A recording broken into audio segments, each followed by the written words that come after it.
Hey guys, welcome back to my channel English with Zuni. दोस्तों, अगर आप zero से इंग्लिश सीखना चाहते हैं तो इस कोर्स को मुकम्मल देखिएगा। कोर्स की पहली क्लास हम अपलोड कर चुके हैं, उसका लिंक आपको डिस्क्रिप्शन में मिल जाएगा। आइए अपनी वीडियो को स्टार्ट करते हैं। आज की वीडियो में मैं आपको सिखाऊंगी वॉज और वर्ड का इस्तेमाल और इसको एग्जाम्पल की तरह इस्तेमाल करके भी बताएंगे कैसे हम इनको सेंटेंसेस में यूज़ कर सकते हैं। इस एम और आर को हम सिखा चुके हैं अपनी क्लास नंबर 1 में, तो चलिए अब वॉज और वर्ड के बारे में सीखते हैं। सबसे पहले आपको पता होना चाहिए कि वॉज और वर्ड के मायने होते क्या हैं। आप इन एग्जाम्पल्स को अपने जहन में रखिएगा कि हम आम तौर पे इन एग्जाम्पल्स को, इन वर्ड्स को यूज़ करते हैं। इट वॉज रेनिंग, बारिश हो रही थी। वी वर स्टडिंग, हम पढ़ रहे थे। ये हम पास्ट में बात कर रहे हैं, बारिश हो रही थी, हम पढ़ रहे थे।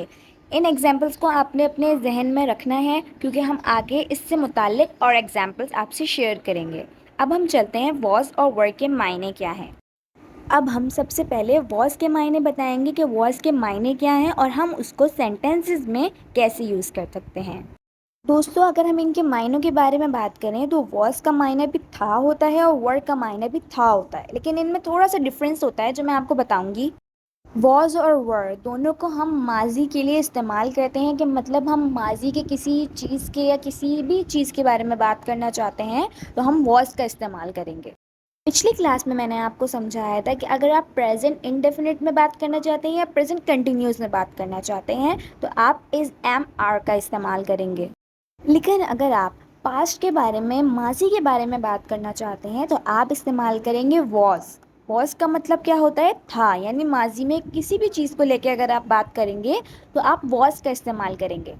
अब आपको सबसे पहले ये बात समझनी है कि आपको वॉज किन सब्जेक्ट के साथ यूज़ करना है।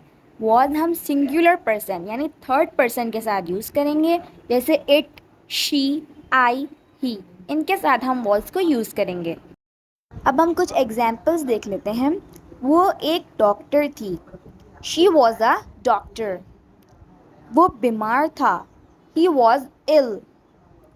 दिन अच्छा था, it was a nice day. मैं मसरूफ़ था, आई वॉज बिज़ी। वो एक बावर्ची था, ही वॉज अ कुक। वो खुश था, ही वॉज हैप्पी।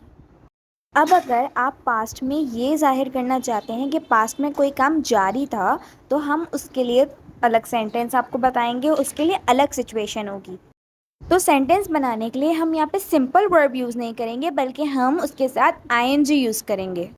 इसमें कोई भी फॉर्मूला चेंज नहीं होगा, सिर्फ इसमें इतनी चेंजिंग आएगी कि आप आईएनजी यूज़ करेंगे। फॉर एग्जाम्पल, वो खाना पका रही थी, शी वॉज कुकिंग मील। बारिश हो रही थी, इट वॉज रेनिंग। वो लाहौर सफ़र कर रहा था, he was travelling to Lahore. वो दरवाज़ा खटखटा रही थी, she was knocking the door. वो अली की मदद कर रहा था, ही वॉज हेल्पिंग अली। अंधेरा हो रहा था, इट वॉज गेटिंग डार्क। दोस्तों, मुझे उम्मीद है कि आपको वॉज का इस्तेमाल कैसे करना है समझ आ गया होगा। वॉज के मायने क्या हैं? था। वॉज को हमने सिंगुलर पर्सन के साथ इस्तेमाल करना है, इट, शी, आई और ही, और हमने किस तरह आईएनजी को इस्तेमाल करना है। तो आइए अब हम चलते हैं वर्ड की तरफ कि वर्ड के मायने क्या हैं और हम वर्ड को किस तरह से इस्तेमाल कर सकते हैं। दोस्तों, मैंने आपको ये बता दिया था कि वर्ड और वॉज में ज़्यादा डिफरेंस नहीं है। वॉज का मायना था, वर्ड के मायने हैं थे। इनमें सिर्फ डिफरेंस ये है कि आप वॉज को इस्तेमाल करते हो सिंगुलर पर्सन के लिए, लेकिन हम वर्ड को इस्तेमाल करेंगे प्लूरल पर्सन के लिए, क्योंकि वॉज सिंगुलर यानी सिर्फ एक पर्सन के लिए इस्तेमाल होगा, लेकिन वर्ड हम दो या दो से ज़्यादा लोगों के लिए इस्तेमाल करेंगे। अब हम वर्ब को प्लूरल पर्सन के साथ इस्तेमाल करेंगे तो इसमें हमारे पास सब्जेक्ट हैं यू, वी, दे, यानी दो से ज़्यादा चीज़ों के लिए या किसी से बात करने के लिए जो दो से ज़्यादा हों। अब हम ये देख लेते हैं कि वर्ड हम किसके लिए इस्तेमाल करते हैं। माजी में किसी काम या चीज़ का होना हमें ज़ाहिर करना हो, बताना हो कि माजी में हमने ये चीज़ करी, ये काम हुआ, तो हमने उसके लिए वर्ड का इस्तेमाल करना है। अब हम कुछ एग्जाम्पल्स देख लेते हैं। वो बहुत मेहनती थे, They were very hard working. آپ پڑھائی میں مصروف تھے. You were busy in studies. ہم آپ کو دیکھ کر خوش تھے. We were happy to see you. آپ شادی پر تھے. You were at the wedding. وہ سب کسان تھے. They were all farmers. آپ چھت پر تھے.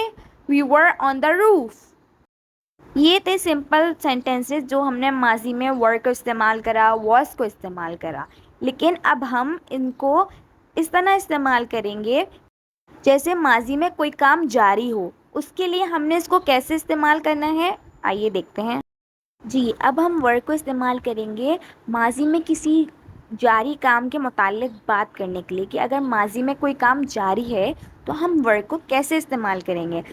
ہم ورک کو استعمال کرنے کے لیے آئی این جی یوز کریں گے سینٹینسز میں, جس سے ہم ماضی میں کام کو جاری ہونا بتا سکیں گے. اب ہم کچھ ایگزامپلس دیکھ لیتے ہیں. وہ کھانا کھا رہے تھے. They were eating meal. ہم تالاب میں تیر رہے تھے. We were swimming in the pool. تم فون پر بات کر رہے تھے. You were talking on the phone. وہ جھگڑا کر رہے تھے. They were fighting. ہم نہا رہے تھے. We were taking shower. ہم کام کر رہے تھے. You were working. دوستو, یہ تھے ہمارے پاس واز اور ورک کو سیکھنے کا طریقہ کہ ہم نے واز کو کس طرح استعمال کرنا ہے اور ورک کو کس طرح استعمال کرنا ہے. واز ہم ہمیشہ سنگولر پرسن کے ساتھ استعمال کرتے ہیں اور ورک کو پلورل پرسن کے ساتھ استعمال کرتے ہیں. امید ہے آپ کو آج کا یہ لیسن سمجھ آیا ہوگا. Keep practising. اگر آپ نے اس کی فرسٹ کلاس کو نہیں دیکھا ہے تو اس کا لنک میں آپ کو ڈسکرپشن میں دے دوں گی. Thanks for watching.